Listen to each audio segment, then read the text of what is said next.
اچھا آج کل ہم دیکھ رہے ہیں کہ بچے کہتے ہیں ہم نے بڑے ہو کے ٹک ٹاکر بننا ہے, نہیں ہم نے ڈیجیٹل مارکیٹر بننا ہے, ہم نے گیم ڈیولپر بننا ہے, ہم نے CGI آرٹسٹ بننا ہے, ہم نے AI سیکھنا ہے. تو بہت شفٹ آ رہا ہے ایک پیٹرن کے اندر.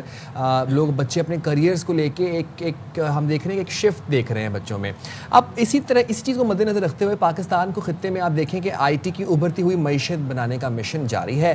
پہلے نیشنل سیمی کنڈکٹر پروگرام کا افتتاح کر دیا گیا ہے. اب اس پروگرام کے تحت 7,200 نوجوانوں کو جدید ٹیکنالوجی میں تربیت دی جائے گی.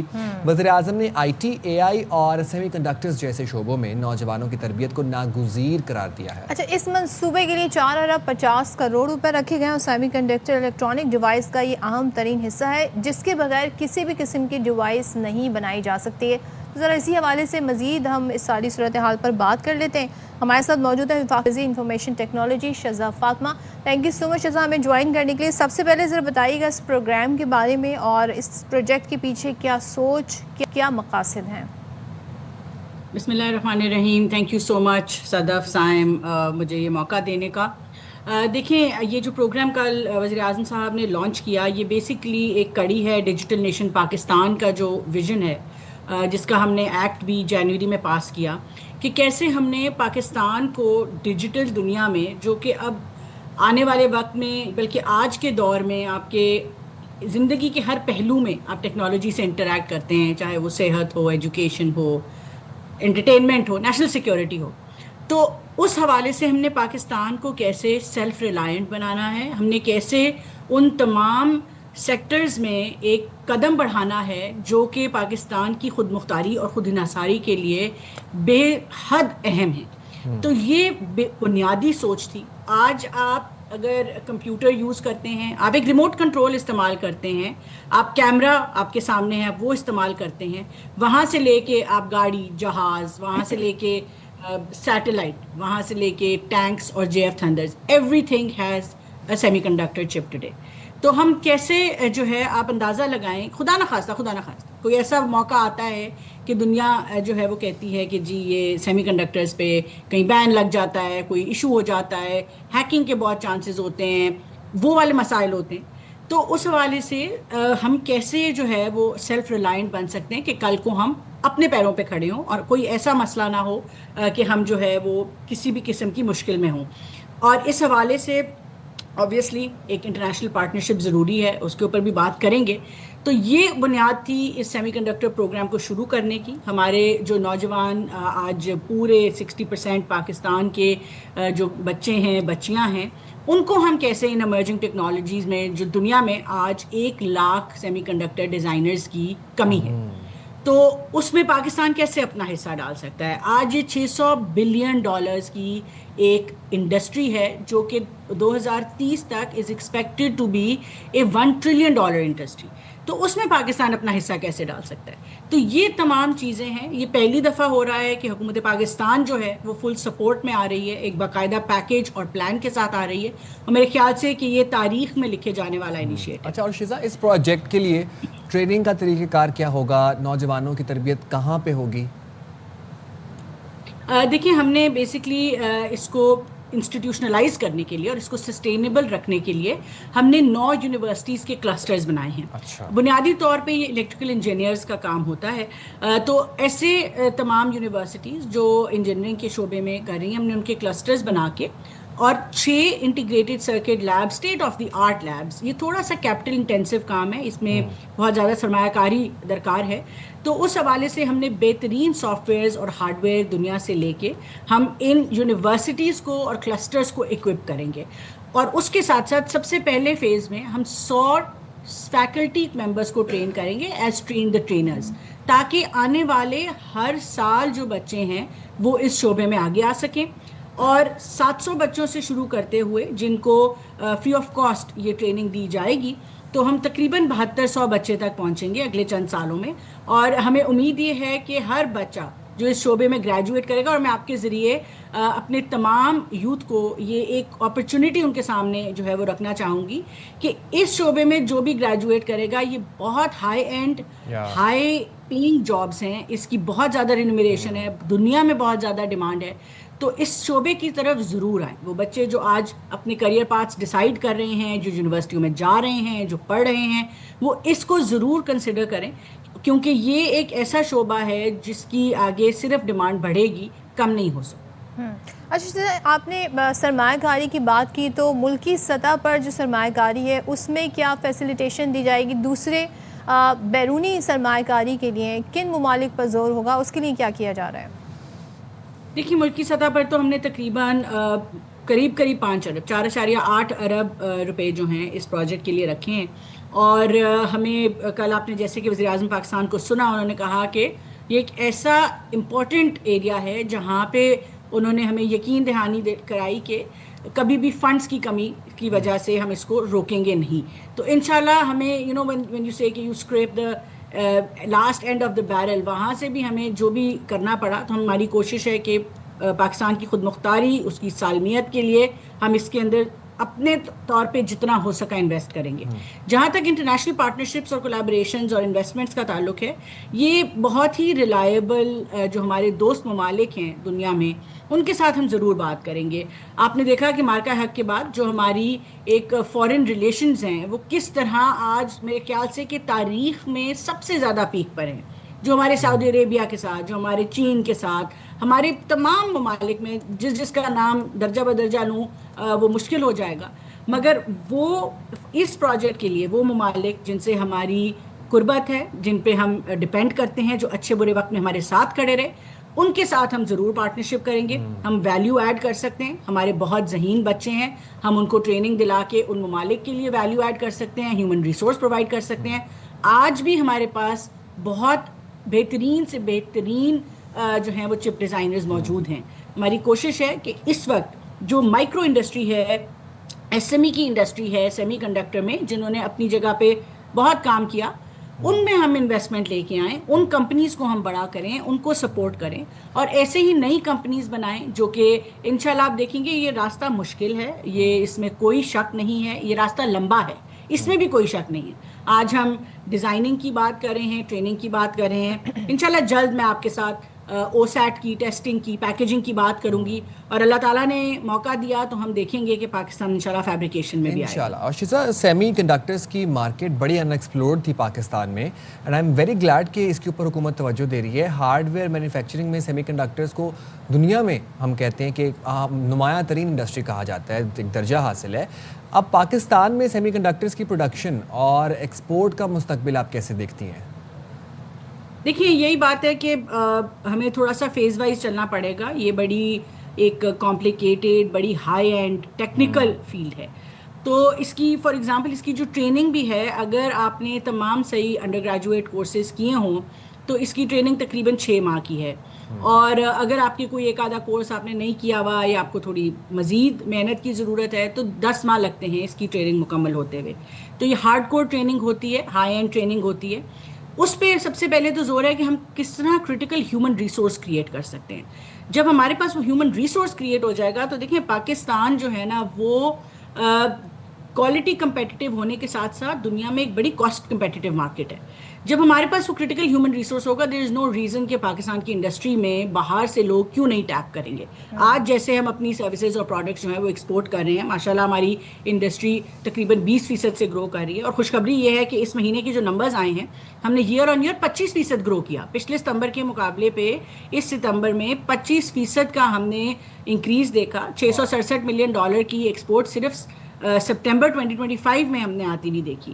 تو یہ جو ساری چیزیں ہیں یہ ہماری انڈسٹری کی, یہ ہمارے بچوں کی ریزیلینس, ان کی ذہانت, ان کی محنت کو جو ہے وہ سامنے ہمیں نظر آ رہی ہے.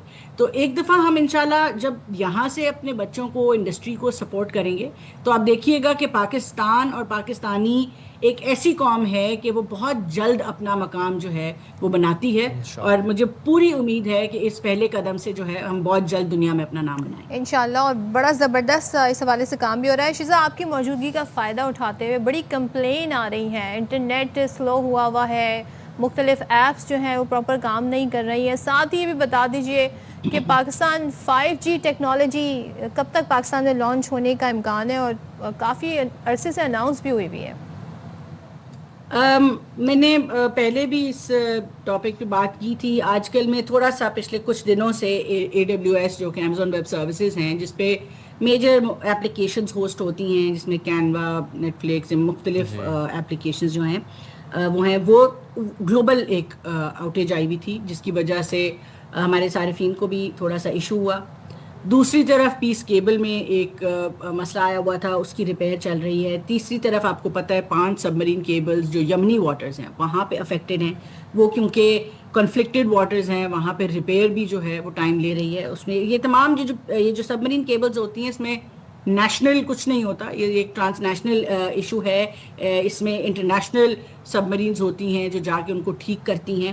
تو بہرحال یہ تو ایک ٹیکنیکل مسئلہ ہے جس کی وجہ سے یہ ایشوز تھوڑے سے ہیں, مگر میں دیکھیں اس بات سے بالکل ڈینائی نہیں کروں گی کہ اس وقت جو ہے وہ پاکستان ایک اسپیکٹرم کے حوالے سے 274 میگا ہرٹز پہ جو چل رہا ہے یہ ناکافی ہے پاکستان کے لیے, اور اس کے لیے جو ہمیں آکشن کی ضرورت ہے اس آکشن کے لیے دیکھیں as ministry of I T, as frequency allocation board, as Pakistan telecom authority ہم سب بالکل تیار بیٹھے ہوئے ہیں. ہمارے پاس جو ایک کمپٹیشن کمیشن کے پاس جو ایک ٹیلی نار کا اور PTCL کے مرجر کا ایشو تھا وہ بھی آج ریزالو ہو گیا ہوا ہے, اور الحمدللہ اس کو بھی ہم آگے لے کے چل رہے ہیں. اور دوسرا جو ایشو تھا جس کی وجہ سے اسپیکٹرم آکشن میں کہوں گی پورے عرصہ ڈیلے ہوئی اور آج بھی ہم اس کے اوپر ڈیلیبریٹ کر رہے ہیں, وہ کورٹ کیسز ہیں. اب کورٹ کیسز میں دیکھیں نہ ہم بہت زیادہ انٹرفیئر کر سکتے ہیں, جوڈیشری اپنے ایک انڈیپینڈنٹ ادارہ ہے, اور سندھ کے اندر کچھ لوور کورٹس میں کورٹ کیسز چل رہے ہیں اور پرائم اسپیکٹرم بینڈ کے اوپر چل رہے ہیں. تو یہ اب ہم اپنی طرف سے پوری کوشش کر رہے ہیں, attorney general, law minister, prime minister, ہم سارے جو ہیں ان کیسز کو فالو بھی کر رہے ہیں. ہماری پوری کوشش ہے کہ ان کو ہم کسی طرح سے ریزالو کر کے تو جلد از جلد آکشن میں جا سکیں. بٹ ریسٹ ایشورڈ ہم انشاءاللہ اگلے 2 سے 3 مہینے میں کسی نہ کسی نتیجے پہ ضرور پہنچیں گے, اور آکشن ہونے کے بعد آپ دیکھیں گے کہ نہ صرف 5G آئے گا جس کے ہم انشاءاللہ بڑے high end roll out conditions رکھیں گے بڈرز کے اوپر, مگر 3G اور 4G میں بھی آپ 3G تو اب خیر فیز آؤٹ ہو جائے گا, 4G میں بھی آپ دیکھیں گے کہ نمایاں اضافہ ہوگا. ہماری کوشش ہے کہ ہم 600 میگا ہرٹز کا اسپیکٹرم جو ہے اس کو آکشن کریں, تو اگر ہم 274 سے بڑھ کے تقریباً 900 میگا ہرٹز کراس کرتے ہیں تو انٹرنیٹ سپیڈ میں واضح فرق آپ کو نظر آئے گا. اس وقت انفارچونیٹلی ہم ریجنلی بھی بہت اچھا نہیں فیچر کرتے. ایک اور میں آپ کی میڈیا اور آپ کے چینل کے ذریعے بات جو کہنا چاہوں گی وہ یہ ہے کہ پاکستان میں اس وقت اگر ہم اپنے موبائل کے ریٹس اور موبائل انٹرنیٹ کے ریٹس دیکھیں تو وہ دنیا میں تقریباً سب سے کم ہیں. جو ایوریج ریونیو پر یوزر ہے جس کو ہم ARPU کہتے ہیں وہ ہماری ٹیلی کام انڈسٹری کا یوزلی $1 سے بھی کم ہوتا ہے, جبکہ ہمارے نیبرنگ ممالک میں $4 سے $6 تک بھی ARPU دیکھا جاتا ہے, جس کی وجہ سے ٹیلی کام انڈسٹری جو ہے وہ ہیلتھی ہوتی ہے. ٹیلی کام کی جو کمپنیاں ہیں وہ اپنے محکمے میں, اپنی کمپنی میں انویسٹمنٹ کر سکتی ہیں.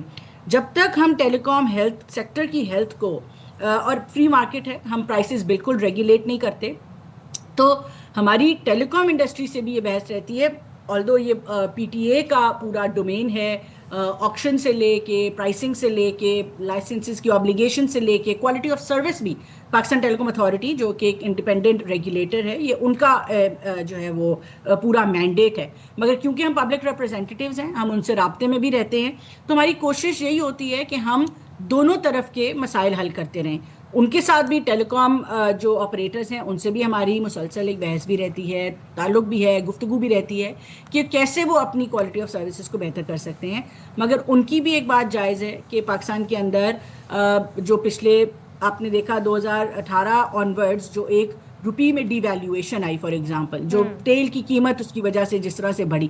ٹیلی کام انڈسٹری, ٹیلی کام ٹاور جو ہیں وہ بجلی کے اوپر چلتے ہیں, جس طرح بجلی کی قیمت مہنگی ہوئی, انفارچونیٹلی جو ہم نے پاکستان کا ڈاؤن ورڈ اسپائرل 2018 آنورڈز دیکھا, اس کے نتیجے میں ہماری ٹیلی کام انڈسٹری کو بڑا امپیکٹ آیا. ایک پوائنٹ پہ جب ہم 2021-22 میں کہتے تھے کہ ہم شاید ڈیفالٹ کر جائیں, اور ہم نے LCیاں بند کی ہوئی تھیں, تو ہم نے امپورٹس بند کی ہوئی تھیں. ٹیلی کام انفراسٹرکچر لگ نہیں سکتا اگر آپ کی امپورٹس بند ہو.